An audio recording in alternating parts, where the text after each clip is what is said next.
Apa hubungan taktik perang Putin di fase keempat ini dengan akan membuat dunia dalam keadaan depresi? Bagaimana memahami Amerika yang memiliki 80 pangkalan militer di dunia, dan apa strategi Tiongkok mengepung dunia dengan membeli 80 pelabuhan di berbagai negara dunia yang semuanya bisa goncang dengan taktik perang fase keempat yang diubah Putin dari rencana awalnya penaklukan Ukraina menjadi menantang hegemoni dunia. Sahabat, melihat perang Ukraina yang secara berita mulai meredup, kemudian ditutup dengan berita Shanghai dan 23 kota Tiongkok terpapar gelombang 4 virus, di mana di sisa dunia mulai menganggap corona sebagai endemik seperti flu karena obat-obatan dan vaksin produk Big Pharma sudah berhasil kampanye jualannya. Sehingga walau banyak masih ke depannya keterpaparan, obat barang dagangan sudah aman jualannya. Pasar sudah tercipta, supply Big Pharma sudah tersedia. Orang-orang pejabat-pejabat pemerintah di berbagai dunia sudah dipegang semua oleh Big Pharma. Kampanye tak perlu lagi masif seperti 2 tahun belakangan ini. Kita ke fase perang Putin di Ukraina dulu. Kita ingatkan bahwa perang adalah hal yang sangat cair, sangat dinamis, dan tidak ada cara atau metode yang benar tepat seperti di kertas ketika rencana dibuat. Di tengahnya banyak improvisasi dilakukan, yang pokoknya by all means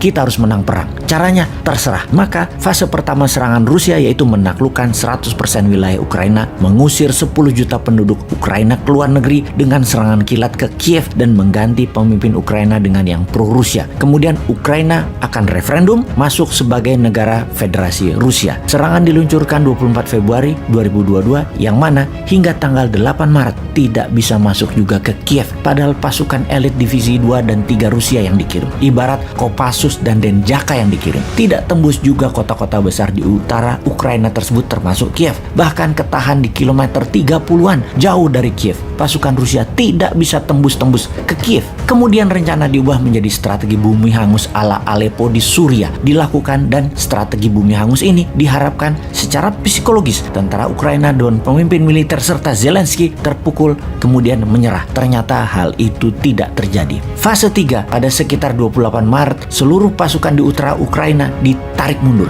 difokuskan ke kota-kota besar, kota pertahanan terkuat dari Ukraina di sisi timur Ukraina dan sisi selatan Ukraina. Itu semua diperkuat oleh Rusia. Mereka hanya mempertahankan wilayah yang banyak keturunan Rusianya. Itu aja yang difokuskan. Secara pencapaian militer, Rusia berhasil menaklukkan 20% wilayah Ukraina, dan ini solid win alias kemenangan mutlak. Namun di 80% wilayah Ukraina masih belum banyak kemajuan. Apakah Rusia masih mau maju mengambil seluruh wilayah Ukraina? Ini kita lihat di fase keempat yang di hari ke-60-an mulai dilakukan. Apa taktik perang yang dilakukan di fase keempat ini oleh Putin? Rusia mengepung dan tidak menyerang frontal, namun perlahan. Dia mengistirahatkan tentara utama, dirotasi tentara kedua. Atau kalau kita ilustrasikan, setelah Kopassus masuk, saat ini Kostrad yang masuk. Tidak perlu military agresif, tetapi mempertahankan dengan kepungan. Ala Salahuddin Al-Ayyubi mengepung Yerusalem di Perang Sabil. Tujuannya adalah membuat rakyat Ukraina kelaparan dan mengungsi ke barat. Putin memaksa NATO, sekutu dan barat memberi makan seluruh orang Ukraina.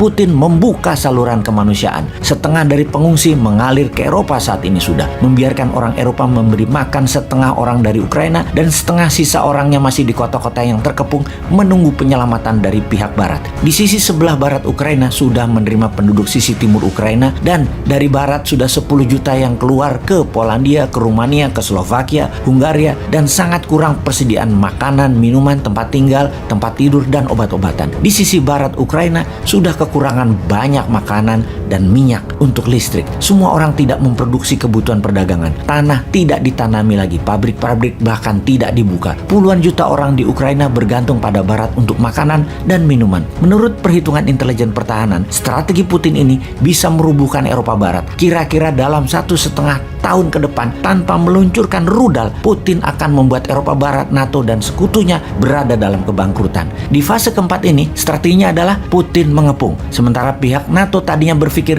Putin gagal di Ukraina, namun menaklukkan 20% wilayah bagi pihak Rusia adalah kemenangan. Pihak NATO juga berpendapat semakin panjang perang Rusia akan merugi. Ternyata ketika strateginya mengepung seperti dilakukan sekarang, di mana pengungsi didorong ke barat, ini adalah taktik perang yang pihak barat tidak pernah bayangkan akan menerima 30 juta manusia pengungsi. Dikasih makannya bagaimana? Tinggalnya di mana? Eropa Timur, negara yang menerima pengungsi, mulai teriak-teriak sekarang kehabisan makanan, yang mana harga harga makanan dunia itu naik. Pasukan Ukraina yang menanti dengan perang gerilya tidak bisa menyerang karena menerima ribuan orang mengungsi sekarang seakan-akan menjadi tameng. Dalam fase keempat ini membingungkan dunia pastinya. Banyak ahli militer berpendapat bahwa Rusia tidak berani melakukan perang panjang, tetapi kenyataannya adalah sebaliknya. Ini adalah perang panjang yang dimainkan Rusia. Efeknya sekarang yang akan terjadi pada dunia apa? Harga minyak bumi dan gas alam dan kebutuhan pokok dunia pasti naik tinggi. Daya beli penduduk dunia turun akibat slowdown ekonomi 2 tahun terakhir karena pandemi. Feeling ya ini ya, feeling sekali lagi ya.